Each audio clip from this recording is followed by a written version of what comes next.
May 20th, 1506. Only 2 years after his fourth and final voyage to the New World, Christopher Columbus, the famous explorer, is dying. Why he is dying is not known. His son and biographer Hernan would later say it was gout that took the life of his father. Still others ascribe the cause to something more sinister. They say he may have been poisoned to death by his enemies. But the cause of their father's death doesn't concern the Columbus sons right now. It's the who they are after. Who is this man they call father? Father, we must know who we are. Could you leave us without telling us your name? Our name, Father. You can't take all your secrets. Tell us now! We beg you. No, my sons. Let him be in peace. Yes, that's right. At the hour of Columbus's death, his sons Diego and Hernan know practically nothing about him. Not even if his true name is Christopher Columbus. They had heard rumors that he was not from Italy, that his mother was Jewish, that he was the bastard child of a member of Portuguese royalty, that he was acting as a secret agent for the King of Portugal against his loyal benefactor, Queen Isabel. They had heard these rumors many times, but when they sought the truth from their father, he would not answer. His life was a secret from his sons, from the world, forever. But maybe not forever.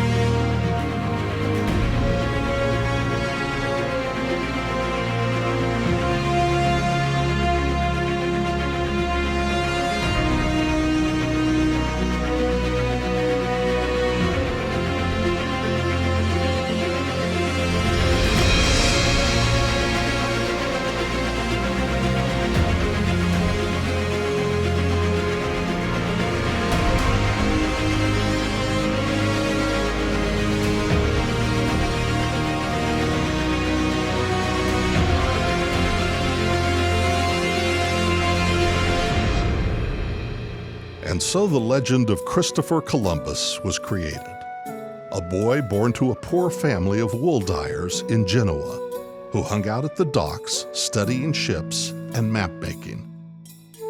Somehow he learned navigational skills and decided that India could be reached by sailing west across the Atlantic Ocean.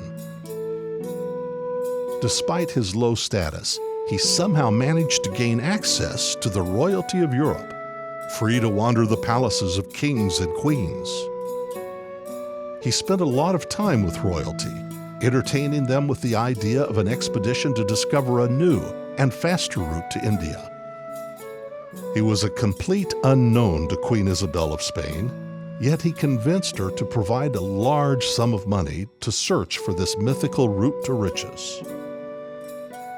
And what he discovered was not India at all, but a land that came to be known as America, or so goes the story as written by the doubting Washington Irving.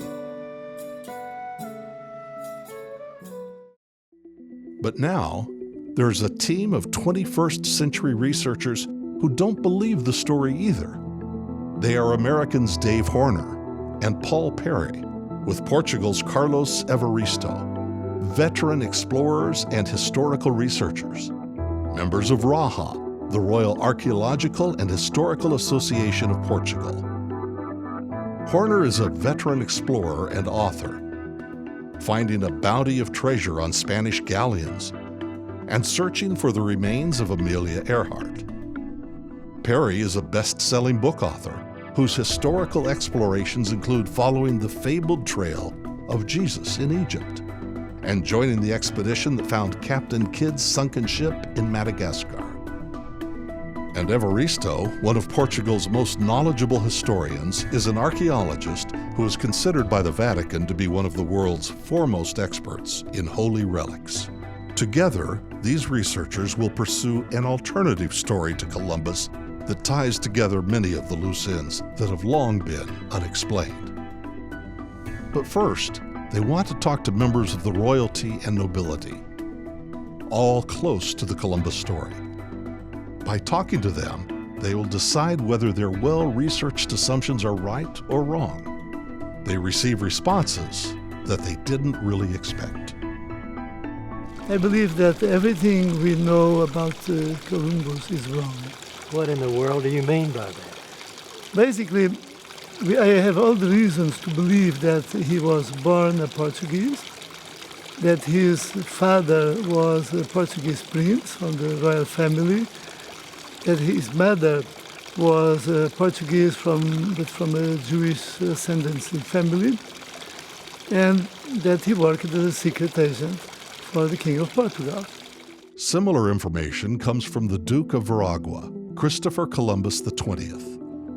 Descendant of the great explorer and an admiral himself, Columbus has commentary about the birthplace of his forefather that lends doubt to the traditional historic story. Aquí sí que es curioso, precisamente la familia genovesa con la que se identifica Cristóbal Colón, que es una familia de un tejedor de paños llamado Domenico Colombo, que está casado con una mujer llamada Susana Fontana Rosa, que esa es la tesis tradicional.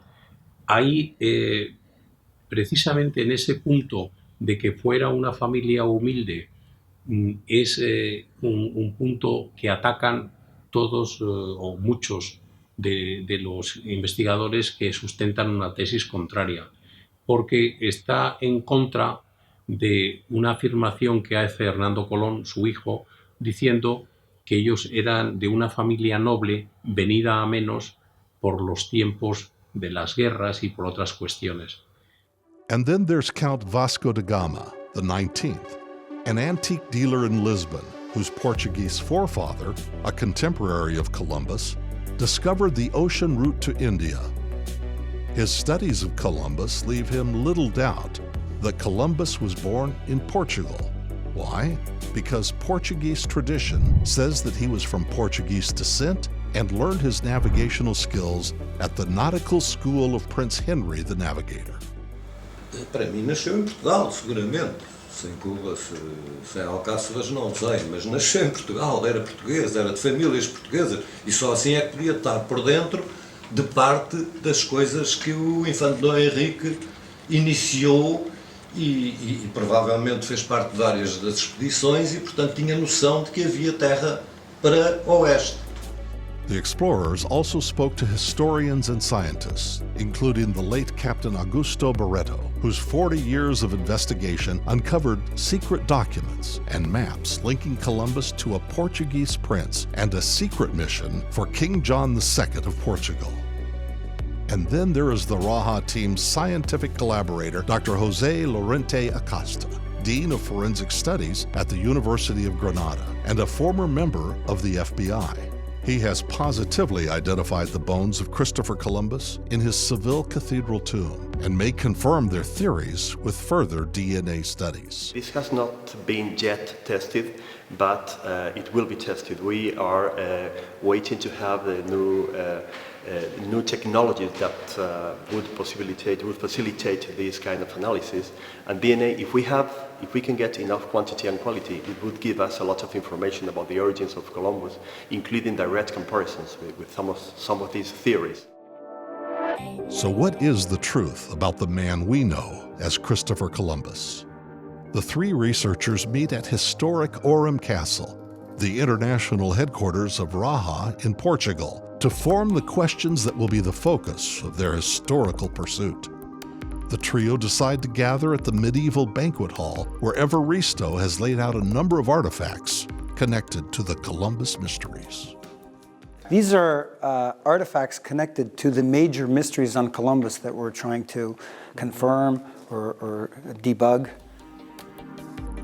Was Christopher Columbus truly Italian, or was he the illegitimate son of a Portuguese prince? Was Columbus Jewish? Absolutely, say many historians, including Simon Wiesenthal, Israel's noted Nazi hunter. Was he a secret agent for King John II of Portugal? And if so, why did he go to sea for the Spanish? You wouldn't be allowed to do that unless he was a Templar himself or operating in the name of the Portuguese king. The modern-day explorers plan to visit Columbus's European world, and many of the places they visit will be ones not found in the history books. But first they go to Sintra, Portugal, where Dom Duarte, Duke of Braganza, head of the Portuguese royal house and Raja's royal patron, wants to share more about Columbus's history, including some family traditions. Everything points to the fact that first he was not an Italian. He never wrote anything in Italian. Then the symbols used to sign, the symbols who would mean that his original name was Zarco. So the idea is that he was the son of a Zarco lady and the daughter of Gonçalves Zarco. And he was, probably the father was the infant, the Prince Dom Fernando of Portugal, who was a son of Dom Duarte.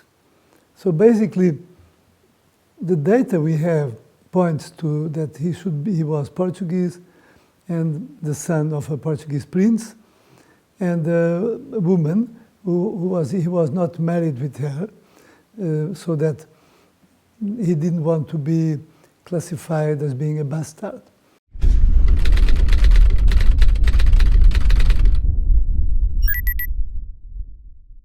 It's supposed that he was born in a village called Cuba in Alentejo.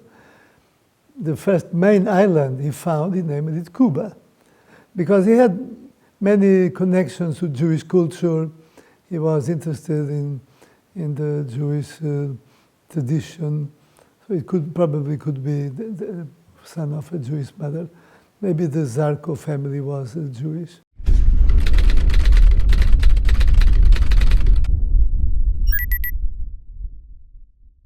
Well, after his first official trip to the official discovery of America, when he came back, what he did was not to go to Sevilla. He went to Lisbon, and he stopped here, and he went to see the king, who was upriver in a little town, upriver, because there was a plague in Lisbon at the time. And here he stayed for, I think, 3 days with the king, telling his trip. And after that, he went then to Sevilla, to Spain. So that it's very clear why he would make a report to the King of Portugal before going to the kings who paid his trip.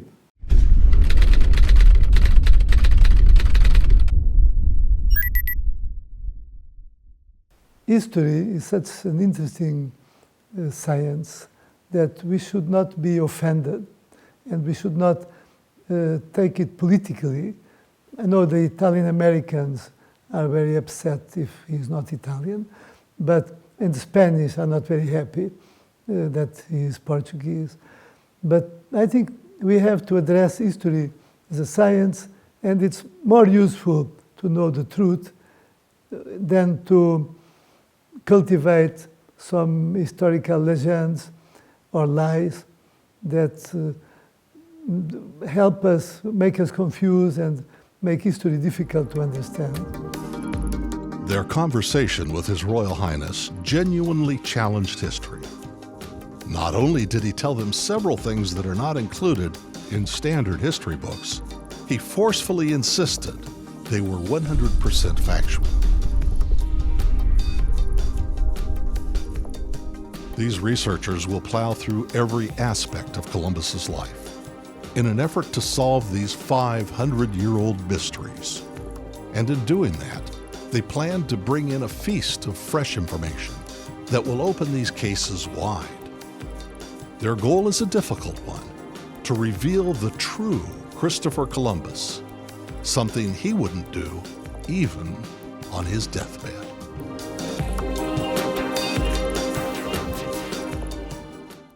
Many archives and libraries of Spain have special connection to Christopher Columbus, which is why our explorers are in the Archive of the Indies in Seville.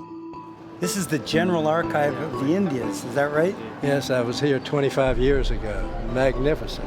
And this is the place where they have all the records on Columbus. All of the colonial records. And all of Columbus's writings, his letters, and his logs. All the records of the galleons that sailed to and from the New World. Everything's here. Aquí.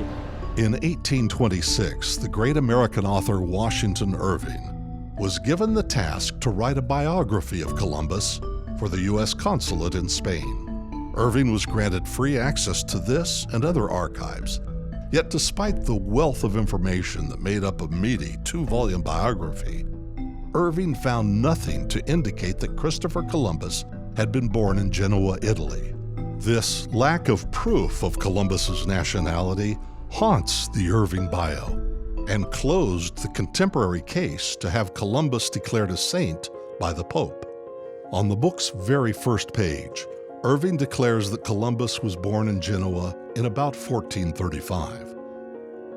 He follows that with a footnote. Readers will find the vexed question about the age, birthplace, and lineage of Columbus severally discussed in the appendix.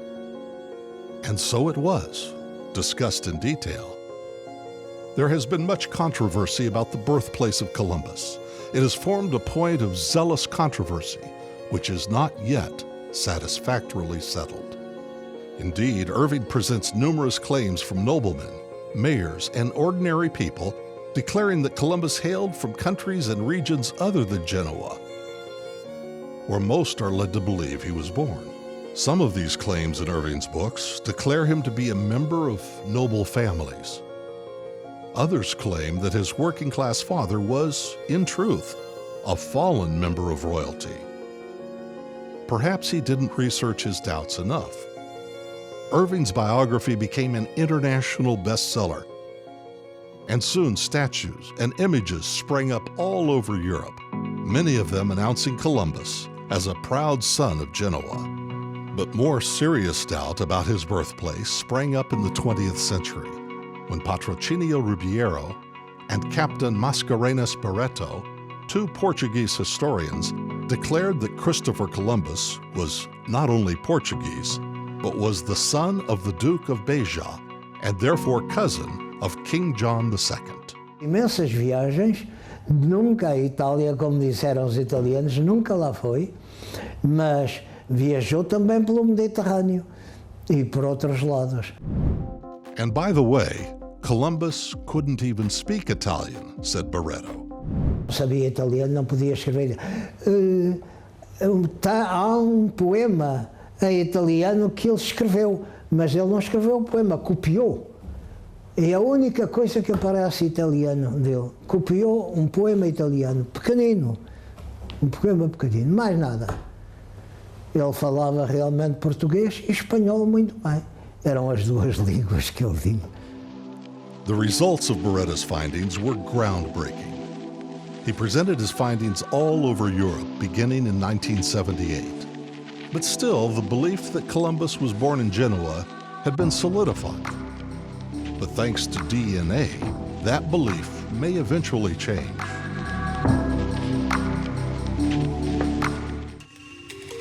The City Hall of Granada, Spain looks more like an art gallery than the seat of local government. There are famous paintings, beautiful paintings, and the official shield of Queen Isabel and King Ferdinand from the 15th century. But the thrill of the history they are seeing is about to be added to by the information Dr. Lorente is going to reveal. Through the hard science of DNA examination, this former FBI agent and current head of the CSI department at Granada University has strong doubts that Christopher Columbus was Italian. Lorente gained access to the DNA of Columbus as part of an international group asked to prove that the admiral was really buried in the famous tomb in Seville Cathedral. With DNA in hand, the group decided to see if Columbus was indeed Italian. They did it by comparing the famous DNA with possible Columbus descendants. The result has not changed history yet. If you say that he's from Italy, and you want to prove that he's from Italy, you need to have DNA from some relative of Columbus, either from that time or from some descendant of Christopher Columbus. And there is no relative of known relative of Christopher Columbus buried in Italy, and there is no known descendant of the family of Christopher Columbus. There are many people with the name Columbus in Italy, but not that. So this is I will explain you what we did, but this is hard to prove that he's from Italy.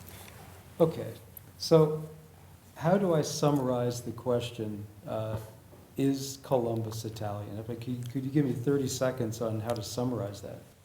Okay, well, with the result that we have, we cannot say where he's from. It is much better to prove that he is linked to some other, to Portugal or to whatever. Sure, as opposed to not being. As opposed to not being. It's always hard. I mean, if you don't have a direct reference sample to compare to, it is very difficult. As it now stands, DNA science has not advanced far enough to prove Columbus's origin. But was he possibly fathered by the Duke of Beja, and therefore a member of Portuguese royalty?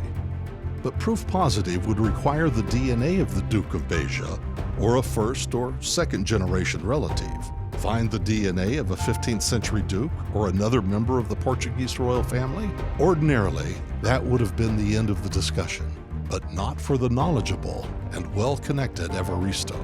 A well-placed phone call to a bishop, a quick explanation, and the explorers are given the keys to one of the most sacred sites in all of Spain, the crypt of Queen Isabel and King Ferdinand, the benefactors of Christopher Columbus. It is unheard of to be given such access to the crypt of Spain's most important king and queen. Even Lorente, who was born and lives in Granada, had never entered the royal crypt. Evaristo chooses to honor the moment with a single red rose. But the red rose is not for the queen, but another lesser-known occupant of the crypt. And I'd like to present you Prince Miguel de la Paz. You had asked us to find a first or second generation would-be relative of Christopher Columbus, and he's right here in your hometown. I present Prince Miguel de la Paz. So, he was here. He was here all the time, and he's the son of King Manuel of Portugal and of Isabel and Ferdinand's daughter. He died at the age of 2. Mm-hmm. Do you think you can get DNA from him? We have to try. However, it is possible. Well then, now it's all in your capable hands. Of course, there was one problem. Prince Miguel de la Paz is wrapped in an unbreachable lead coffin. Will the Spanish authorities allow them to open the coffin and collect the desired DNA?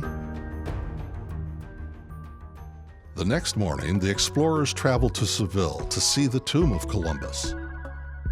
It's a magnificent monument built in 1890. Inside the coffin, borne by the kings of Spain, are the remains of Christopher Columbus, or at least what remains of the remains. While Evaristo goes off to make a phone call, Horner and Perry find themselves sitting outside the cathedral, talking about the saga of Columbus's remains. Yeah, he died up north in Valladolid. He was there for a long period of time. Then his body was brought here to Seville. And then one of his relatives wanted his body in the Dominican Republic. So they brought his body over to the Dominican Republic. I believe it was in the 1700s. Then there was a revolution in the Dominican Republic, and they decided to move him out, so he was brought to Cuba. Some of his remains were left in the DR. He's brought to Cuba. He's then moved back to Spain. Some of his remains are left in Cuba. And he's then laid to rest, what's left of him, here in Seville. So his primary tomb is here in Seville, but in fact he's buried in at least 4 different places. So he's quite a traveler in death. Evaristo returns from his phone call with good news. The museum in Beja has agreed to let them examine the crypt where the Duke of Beja is buried. He was the member of royalty who, according to Portuguese tradition, may have fathered Columbus. But his DNA has never been examined. But if they can find some of his remains, Lorente says, he can compare them to those of Columbus, and then it will truly be known who is buried in Columbus's tomb. Beja, Portugal was occupied for centuries by Romans, Visigoths, and Muslims. But it wasn't until King Sancho II took charge in the 13th century that it became a permanent fixture in Portugal's Alentejo region. In 1459, Prince Dom Fernando, aka the Duke of Beja, built this convent for an order of nuns. It has been many things since then, but in 1470, it was created to be the last resting place of the young Duke himself. The master of the Knights Templar and possible father of Christopher Columbus died at the age of 36. The former convent is now a museum that is home to some of the most important church art in Portugal. But our explorers are not here to admire the art. They are here to see who, if anyone, is buried in the sarcophagus of the Duke of Beja. If there is someone, they will compare his DNA to Christopher Columbus's and hope for a match. If a match happens, they will have changed the history books and ushered in a whole new era of historical research. Rather than pry up the lid of the monumental sarcophagus, Evaristo has chosen an easier way. Okay, what exactly are we going to do again? Well, what we're going to do is run this endoscopic camera into Prince Ferdinand, Duke of Beja's sarcophagus to confirm if there are any human remains inside that we can extract DNA from.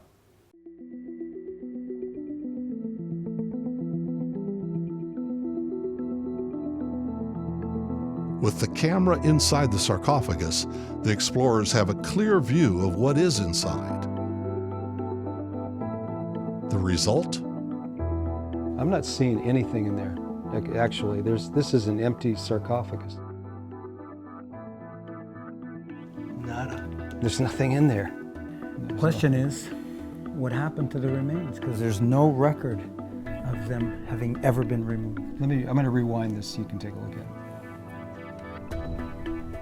See? Empty box. Yep. Completely empty. What happened to the Duke of Beja's remains? I don't know. Before leaving the former convent, the 3 explorers pay their respects to Beatrice of Beja, wife of the Duke of Beja. An extraordinary lady, this Beatrice. Among her many accomplishments were 2 treaties that divided the uncharted world between Portugal and Spain. Over the grave of Beatrice, the explorers plan their next move. Horner can't help but wonder if she knew whether Columbus was her husband's illegitimate son.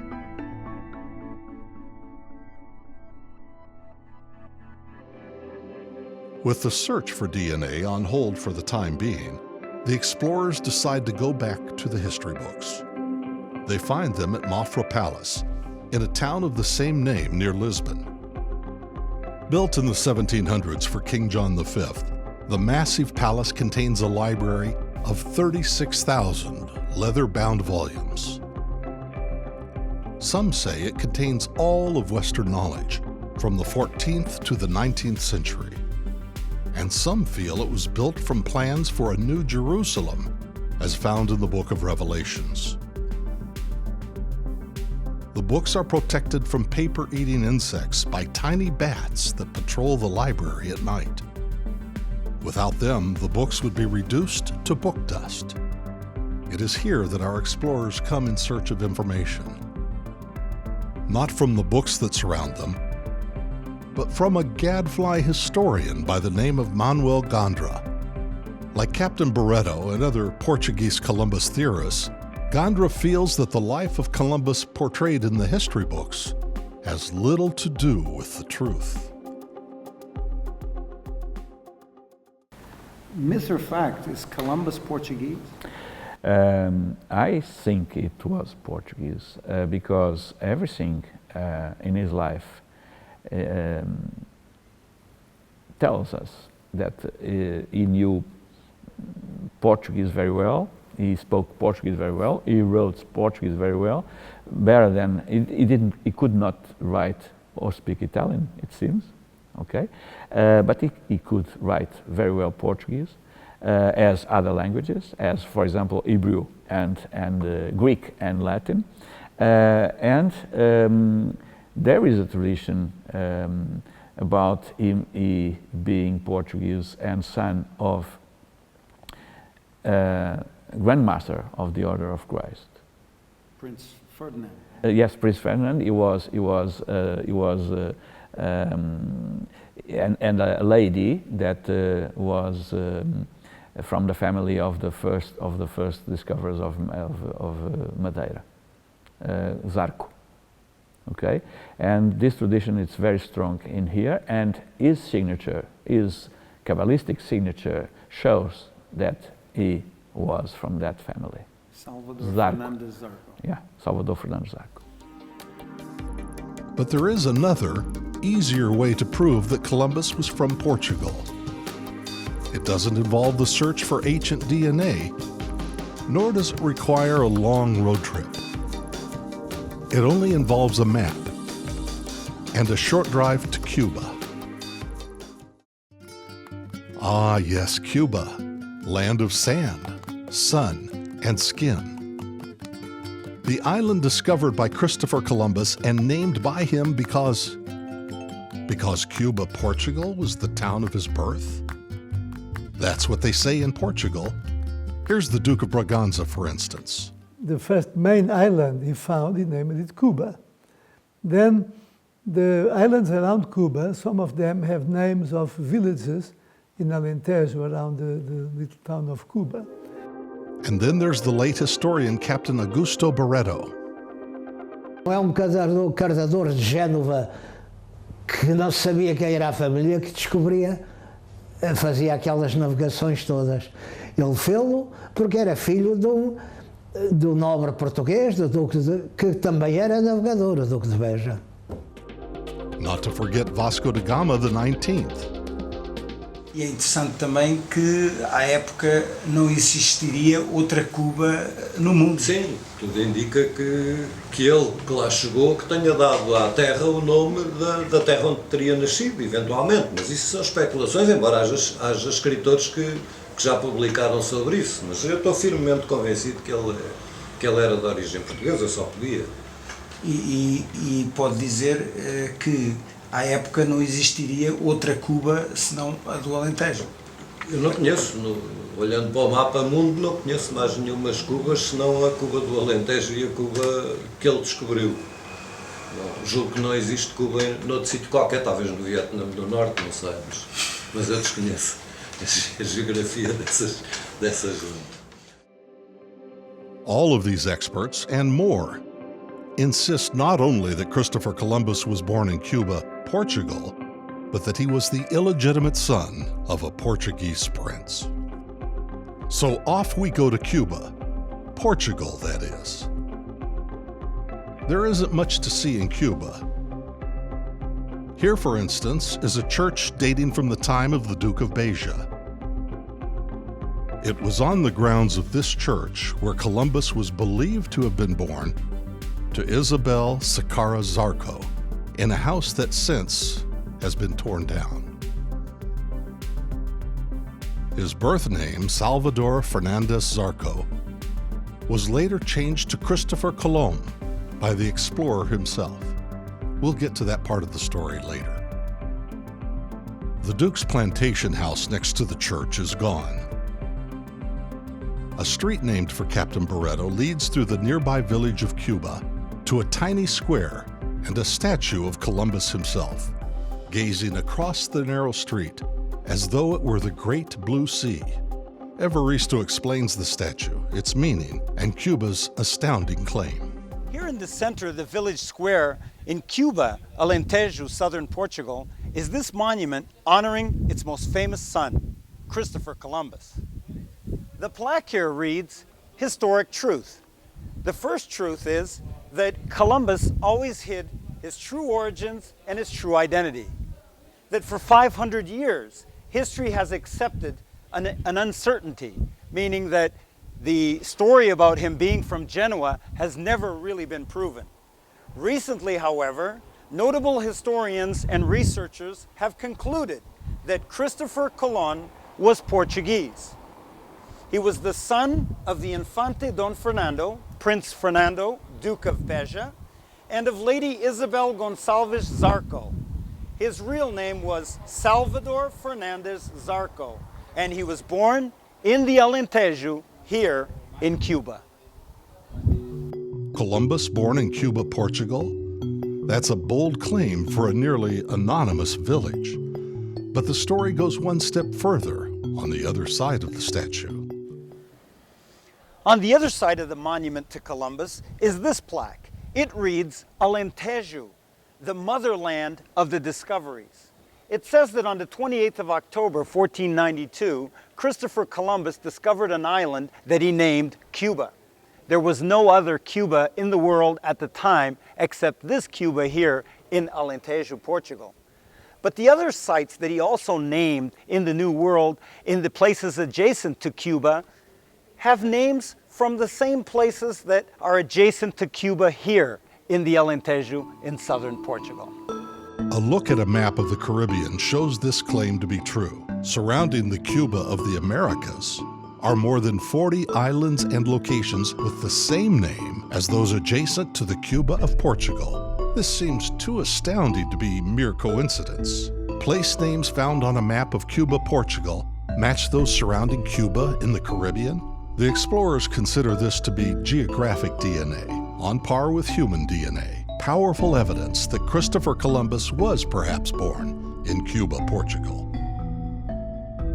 The mayor of Cuba, João Portuguese, sits down with Evaristo in the village's modest Columbus Museum to back up that assertion. He begins with ancient history. Cuba, he says, dates from the Roman era. Portanto, é muito anterior ao Colombo, a designação de Cuba. Sim, sim. Portanto, estamos a falar de uns séculos antes da descoberta, das descobertas de Colombo.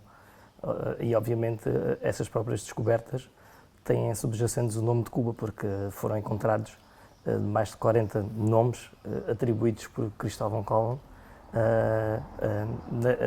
junto, portanto, da ilha, não é? Sendo a maior ilha com o nome de Cuba, e, portanto, são lugares todos que estão situados num raio de 50 km à volta da vila de Cuba.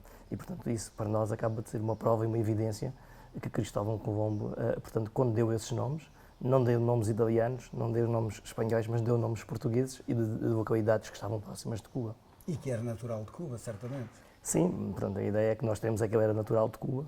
Aliás, existem provas quando ele se apresentou ao rei de Espanha em Sevilha em 1505, o manto que ele tinha, portanto, era composto por 3 romãs, e essas 3 romãs são aquelas que fazem parte do portal onde ele viveu aqui, na altura filho do Duque de Beja, era um filho bastardo, mas que vivia aqui em Cuba, nesse portal.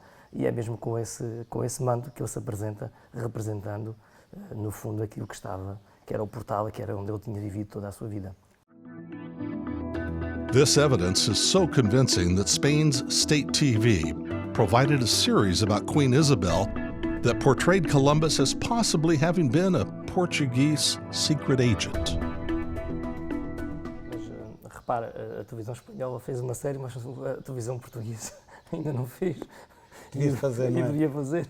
Os próprios livros da história portugueses, se calhar, já deviam trazer qualquer coisa que também comprovasse esta teoria, mas não. Os próprios livros de história que hoje ainda são distribuídos não trazem esta teoria.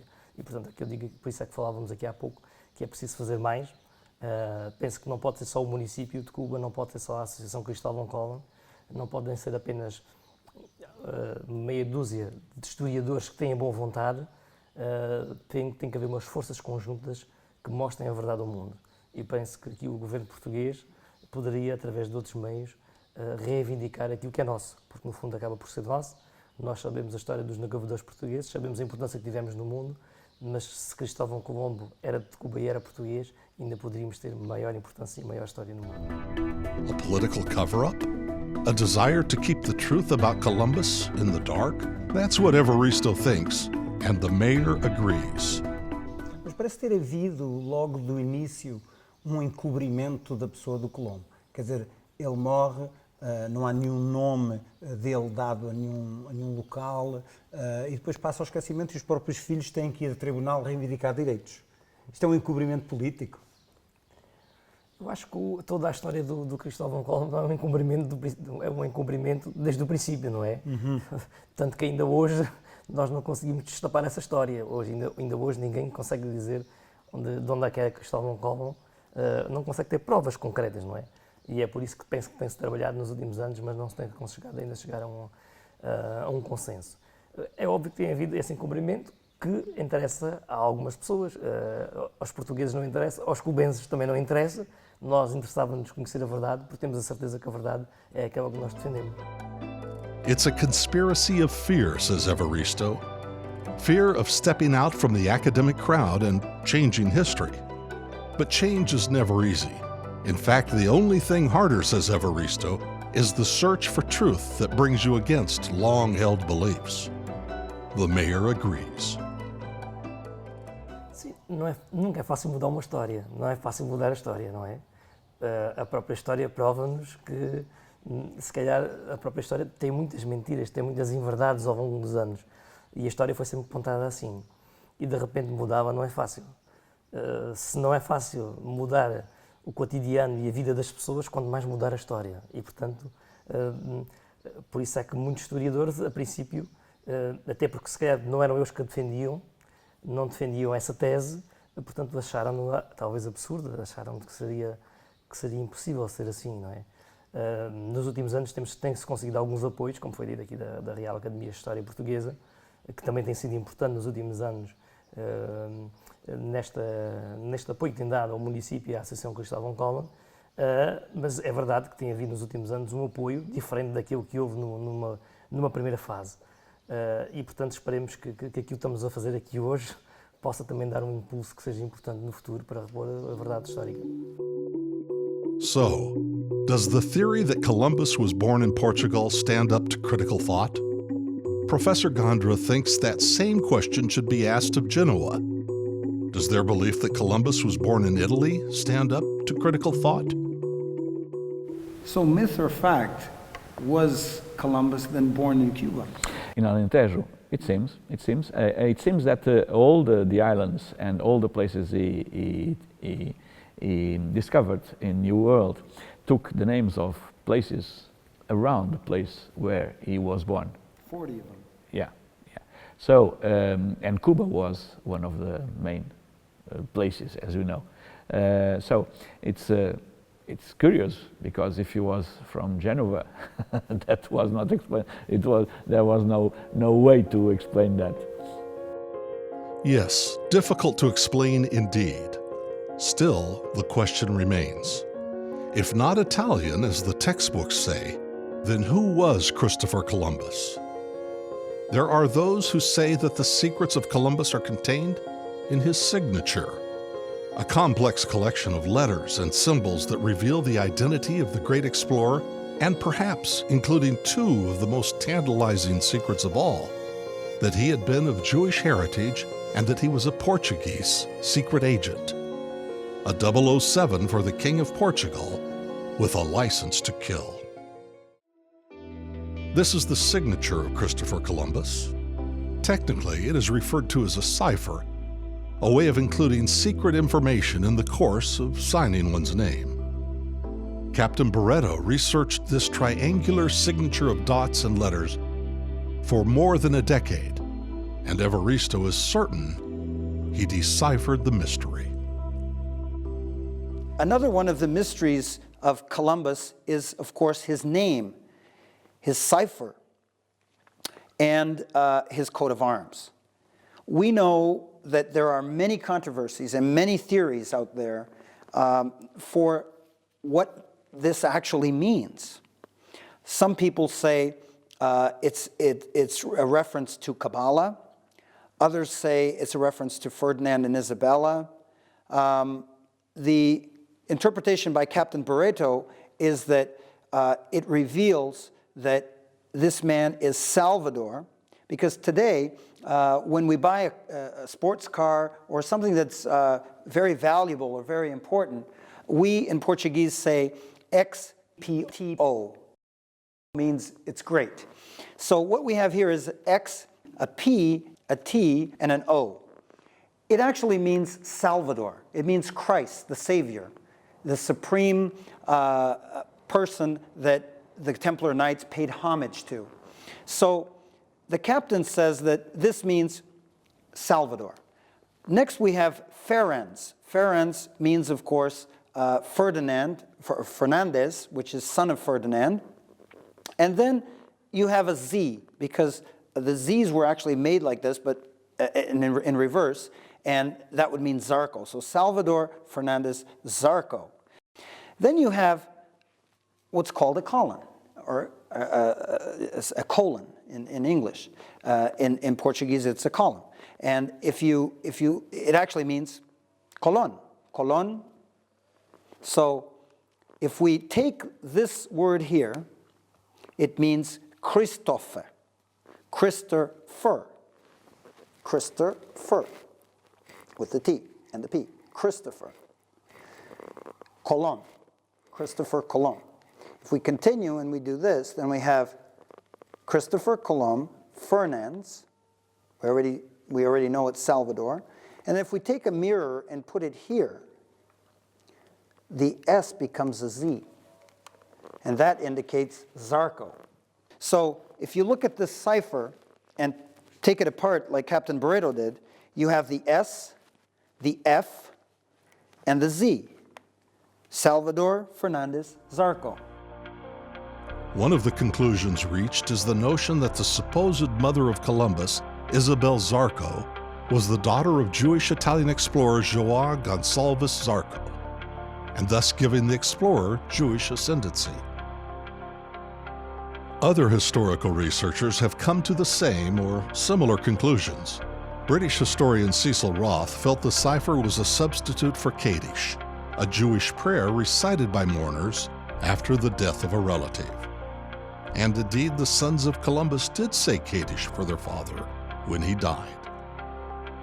And there was Simon Wiesenthal, the noted Nazi hunter, whose book, Sails of Hope, built the case that Columbus's voyage was motivated by a desire to find safe haven for the 800,000 Jews subject to expulsion from Spain during the Inquisition.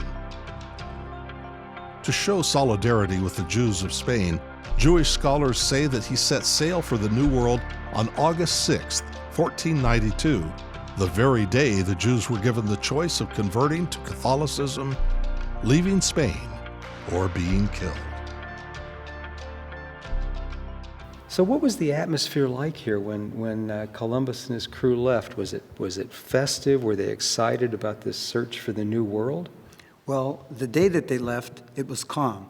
But the days leading up to his departure were total chaos, because the Queen had ordered all the Jews to leave Spain and leave all their property behind. And the docks were just full of Jews trying to board ships. So it was total chaos. Wow.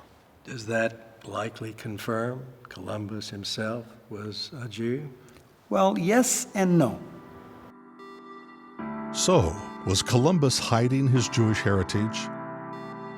Or is that a myth of history, a misreading of Columbus's true faith? The researchers from Raha want to find out. Evaristo stops the carriage and escorts Horner into the Mother of God convent, formerly a Jewish synagogue built in the time of Columbus. So this used to be a synagogue up until 1492, when the Jews were driven out of Spain. In 1495, they turned it into a Christian building. They turned it into a church and a convent. And this convent, out of all the convents in the city, was especially favored by the Christopher Columbus family. And it was actually the pantheon, it says there, the pantheon of Christopher Columbus's family, and where his granddaughters are buried. Fantastic. So why would they choose a former synagogue as their final resting place and their family mausoleum, their family pantheon? It's very, very strange. And then it's into the synagogue turned church, where Evaristo shows Horner the tombs of the Columbus granddaughters. This is the tomb of 4 of Christopher Columbus's granddaughters here in Sevilla at the convent of the Mother of God. They endowed this convent with funds so that they could be buried here and have their family plot. This used to be a Jewish synagogue. Evaristo also shows Horner the ornate altar that separates the tombs of Hernan Cortez's widow and daughter, and then reveals a startling fact. You know that in 1495, when they turned this into a convent, they gave it to the female branch of the Dominican order. And that's the same order that Isabella commissioned to start the Inquisition. A few weeks after his visit to the Jewish ghetto in Seville, Evaristo finds himself at a cemetery in Madrid with Vatican lawyer Luis Castro. Evaristo has found research that links Columbus's triangular signature of dots and letters with a cryptic inscription resembling 3 balls in a triangular shape. This shape is said to be found in Jewish cemeteries. They decide to do some research. Well, this is clearly a Jewish tombstone. It has the Star of David. And here again, we have the repetitive 3, 3, and 3. You have the 3 balls, 3 balls, 3 balls, which are depicted as seeds because they're blossoming into the branches that are again doubled, which represent the 12 tribes of Israel. Further into the cemetery, they find what they are looking for. The 3 balls depicted like that are not seeds, obviously. They may be the symbol of money changers or money lenders, bankers, as was used back in the Middle Ages with the Jewish community and also with the Templars, who were bankers. Yeah, I think so. And they're still used today by many credit establishments all over the world. There are other pieces of evidence that seem significant to the question of Columbus's faith. In his will, he left money to a Jew who lived at the entrance to the Jewish quarter in Lisbon. He tithed 1/10 of his income to the poor, a Jewish custom. And when he returned to Spain after his discovery of the New World, his first 2 letters were not to Isabel and Ferdinand, but to Luis de Santangel and Gabriel Sanchez, the prominent Jews who had helped fund his voyage. Is this evidence another sign of Columbus's Jewish heritage? Very possibly, say many researchers. But the Duke of Braganza has another theory. He believes that Christopher Columbus was a devout Catholic, but straddled both Christianity and Judaism through the heritage of his Catholic father and Jewish mother. Listen carefully as His Highness explains the dual faith of Christopher Columbus. His name means dove, Columbus, and Christophoros, it means Christ. So it's the dove of Christ. It's a symbolic name for the empire of the Holy Spirit, because the idea of the Portuguese was that our discoveries were not to build a political empire, but to build the empire of the Holy Spirit, that was called at the time the Fifth Empire. And it was the idea that the whole world should be united under the Holy Spirit, and it would be a time of peaceful brotherhood between every country and every people and the rulers would rule following the laws of God. And then his official name could be a symbol to explain that he was preparing the world for this empire of the Holy Spirit. So what you're saying then is that his real name was not Christopher Columbus? No, I'm quite sure it was not. It was an official name he built for himself. He should be probably Zarko, his first name, his family name, because it was the name of his mother. Let's talk about his mother for a minute. There's a belief that he was Jewish on his maternal side. True or false? It's possible that his mother had a Jewish ascendancy, because the reason why he never spoke about her mother could be this one. I don't know, but it's a mystery. But it could be. Because he had many connections to Jewish culture. He was interested in the Jewish tradition. So it probably could be the son of a Jewish mother. Maybe the Zarko family was Jewish. Columbus's mother may be Jewish, agrees Gondra. But in the end, if he is the son of a Portuguese prince, he is of royal blood. Even if the Zarko family was Jewish, and Colin's mother was Jewish, his father was not. And that prevailed? I think so. I think so, because he was very, very, he was received as and he told us, he wrote that he was from royal family, and he was not the first admiral of his family, and his father was an admiral. So cloth tanners from Genoa were not admirals? No, this is we know that that's a good theory, but not a true one. So why the cover-up? It's not a cover-up. It's something someone invented, because nor Colin nor his son Ferdinand, for example, tell us about Colin being Genovese. Okay, he tells us different things about his father and his ancestry. That's not from Italy or from Genova. Everything Colin wrote about himself and his family comes to the same point, and this is royal family, Portuguese royal family. Which brings us back to the Duke of Braganza, a confirmed descendant of King John II and the Duke of Beja, and unconfirmed descendant of Christopher Columbus himself. He was supposed to spy. It was not very clever to everybody know that he is the son of a Portuguese prince. The Spanish would not believe him. Before Columbus's fourth voyage, he was arrested. And he was arrested for treating the Indians poorly in the New World. But you don't feel like that was why he was arrested. You feel like it was another reason. I believe that this was an excuse to arrest him. The main reason was that they discovered he was a Portuguese spy. Perhaps there is more proof that Columbus was a secret agent in the Treaty of Tordesillas. The 1494 treaty divided the world between Spain and Portugal. The purpose of the treaty was to settle conflicts over the land discovered by Columbus. But before the treaty was ratified, King John II insisted that Portugal get a much larger slice of the world than originally agreed to. The king wanted the dividing line to be moved west, which would give Portugal domain in two countries only they knew existed: Brazil and Canada. That is why Evaristo will examine an official copy of the Great Treaty that divided the world.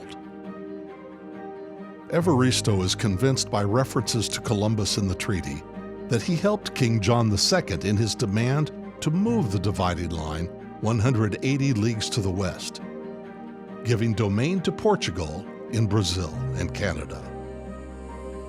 Such help on the part of Columbus would amount to a true act of espionage. in the description of the motives, the reasons why they're dividing up the world, there is direct reference to Columbus. So this is a pontifically overseen document, a treaty between two kingdoms, two nations, rectified by the Pope himself with direct mention of Christopher Columbus. Evaristo carefully explores the yellowed pages. And Columbus is actually referenced because they use his discovery as the basis of the place where they drew the line between Portugal and Spain. Evaristo digs deeper into the document for more information. Now, you can see in the document the references to Portugal and to its discoveries, and also to Castile. And if you look here, you see referenced King John's name, Don Juan.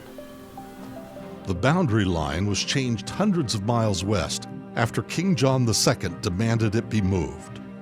The move gave Portugal much of Brazil, the existence of which had been a closely held secret known only to Portugal's great navigators.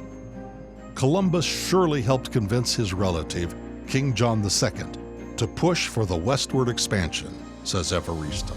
By moving the line some 370 leagues from what was originally proposed, John II and the Templars of Portugal actually laid claim to Brazil. So the question is, did they know of Brazil's existence before the treaty and before Columbus discovered America? We believe they did. The three Raja explorers ponder the changes in the treaty and their potential value, but to Dave Horner, there is no mystery. The value in moving the boundary to the west is as clear as the map in Columbus's hands. The Treaty of Tordesillas executed is what might come out of that in the future. And if you put these two countries together, and this would fit, tuck up under this cape here. Here they're finding, the first big thing they found was the gold mine at Minho. Exactly. And so not only were they getting that out of Africa, just exactly opposite on this side of the line of demarcation where it was appearing gold and silver in Brazil. In Brazil, exactly. So it all at one time perhaps was a continent that broke apart, and so you can see today the tremendous amount of raw material in valuable jewels and metals that came out of not only here, but also the African coastline and the central part of Africa. So that was probably why Portugal wanted the line moved from what was suggested by Castile, so that they could have the 370 leagues and in this way keep Brazil, which they had already discovered. They really hadn't found that much gold and silver in the New World just from the early discoveries, but King John wanted as much as he could get of anything. And so he was successful in moving that line, and his move caused pretty good luck for the people who were backing him. So in that sense, if Columbus was a secret agent, his mission was successful. His mission was tremendously successful when you look at the vast quantities of gold, silver, and all the related the metals and similar benefits that are coming out of this, not only this section of South America, but also the West Coast too. In the end, says Professor Gondra, these and other actions of Columbus make him one of history's most infamous 007s. Maybe. Well, let me just ask you a question point blank.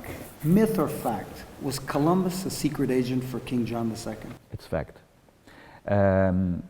We must understand two things, very important.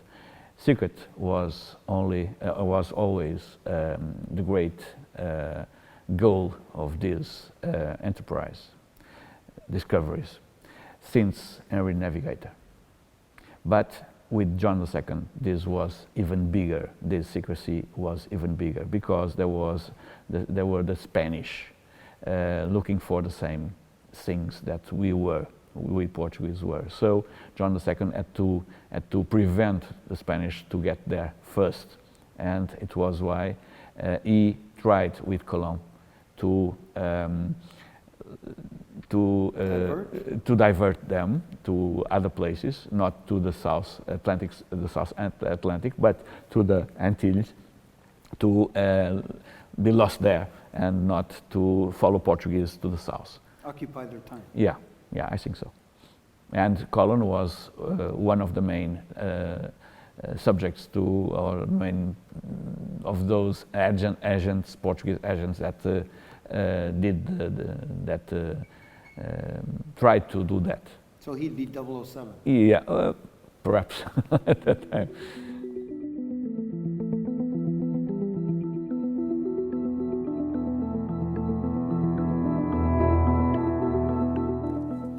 If Columbus was indeed a secret agent, then this is the smoking gun. A safe conduct letter issued by King John II of Portugal in the same year that he arrived in Spain for the first time.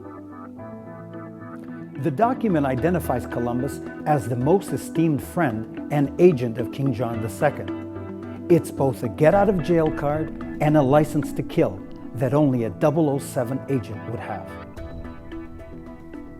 It was Columbus's own son who referred to this document for the first time in the biography of the admiral that he wrote. The document was rumored to have been lost, and nobody had seen it for over 500 years. But we rediscovered it in the Archive of the Indies in Seville, in the reserved section. The Raha team returns to its headquarters in Orem Castle to talk about the research. The three are thrilled with their findings. I'm particularly impressed with particularly the youngest of the Columbus sons, who was begging and crying at the deathbed of his father. Please, Father, tell us who our father really was. We must know. We're entitled to know that, Father. Those are the very words. And they also wanted to know what so many other people want to know. Was he a secret agent for King John II? Was he Portuguese? Absolutely. And his own son raised these questions and initiated the investigation over 500 years ago. He went 3 times to Genoa and found no evidence that he was from Genoa, and then declared that the only thing that he knew about his father was that at a certain point in his life, he went back to using the alias of Christopher Columbus. But it wasn't just and only his son. The entire Columbus family was so convinced of their father's telling the truth that they carried out a lawsuit against the government of Spain for 2.5 centuries. Now that tells you something, and you want to believe at least. I want to know who paid that legal bill. Was Christopher Columbus truly Italian, or was he the illegitimate son of a Portuguese prince? Was Columbus Jewish? Was he a secret agent for King John II of Portugal? The modern-day explorers feel they had almost assuredly answered those questions. Yet there is only one thing that keeps them from declaring total victory: the DNA. The only source of DNA that could link Columbus directly to his supposed father would be the DNA of the Portuguese royal family. And the best source available would be Prince Miguel de la Paz, believed to be a nephew of Columbus. Yet no matter how hard the Raha team tried, the keepers of the crypt at Granada Cathedral would not let them open the young prince's coffin. His eternal slumber was not to be interrupted for the time being. But maybe the answers they were looking for already existed. As the researchers were about to leave their interview with the Duke of Braganza, they stopped at paintings showing his royal ancestors. It was there that the Duke told them something they had not yet heard. A sample of DNA had been taken from him for testing in Dr. Llorente's lab. The results, although not conclusive, he said, appear to have a DNA link between him and the subject of the film, Christopher Columbus. they convinced him to share those results on camera. Well, recently there have been new discoveries that are very interesting and that I would really advise you to look at. I'm not a professional historian, but I think it's a fascinating thing. I did some DNA tests. Yeah, can you tell me about that? Well, I don't know exactly the results because it seems it was difficult to establish the DNA of Christopher Colombo, but it seems there is some DNA connection between me and him. Which is why the researchers from Raha cannot declare the end of this subject. Until final DNA studies are able to be carried out, the case of Christopher Columbus has no ending. A partial mystery that remains to be continued.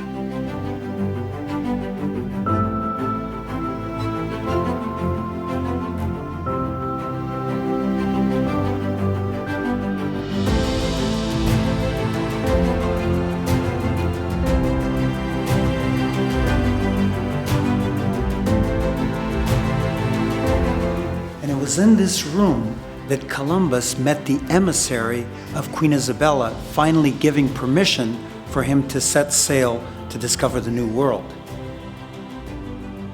It's hard to believe that he was seated at this table, probably in this chair, with Fray Antonio de Marcena, who was the friar here, who was an astrologist, and they discussed the final plans for the discovery of the New World. There's no question that after several weeks at sea, people became edgy, some more than others. But after another couple of weeks, then things began to rip, and anything could set off, small torch could set off a big fire very quickly as far as negative thinking, conversation that wasn't motivational, and so forth. So where do you think Columbus actually lived for 7 years in this monastery? You are standing on it. He lived right here. Right here? In a couple of these porticos, actually. And this painting depicts that right here. Here is Columbus with a couple of the Franciscan monks. They're standing in the porticos, looking out to sea, talking to each other. And over here is a jar full of leeches, which is what medicine consisted of in those days.